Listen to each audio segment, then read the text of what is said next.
Hello, I'm Chris Young, president of SUNY Orange, and I'd like to spend a few moments with you virtually as we prepare to mark the 20th anniversary of the terrorist attacks on the World Trade Centers in New York City, the Pentagon in Washington, D.C., as well as the victims of the Flight 93 crash in Pennsylvania.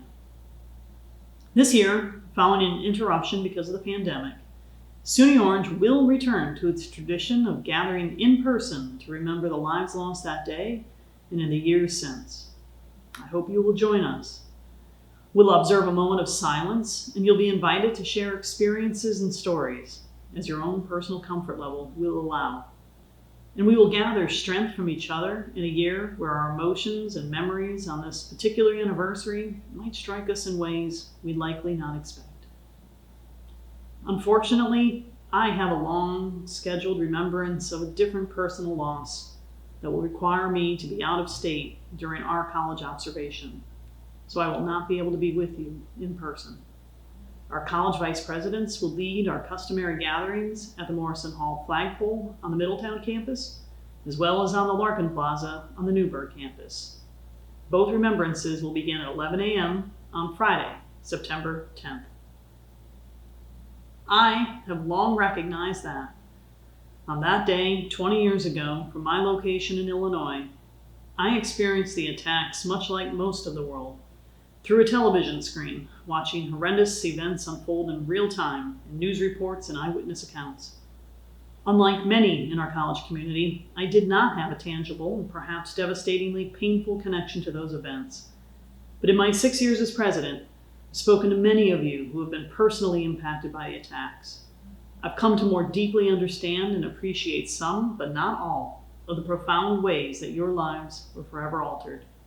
My thoughts are with you this weekend. For those of us who are a step removed, indeed for those of us who are not yet born, this weekend represents an opportunity to show our reverence and respect for those who continue to carry unspeakable grief related to September 11th. Children have grown up not knowing their mother or father. Parents lost their grown children far too early. Friends, loved ones, colleagues, and strangers all taken from us before their time. Almost 3,000 innocent citizens and responders died as a result of the attacks, and nearly that many or more by some accounts have lost their subsequent battles with 9/11 related illnesses. The attacks were quick, with tragic effects everlasting.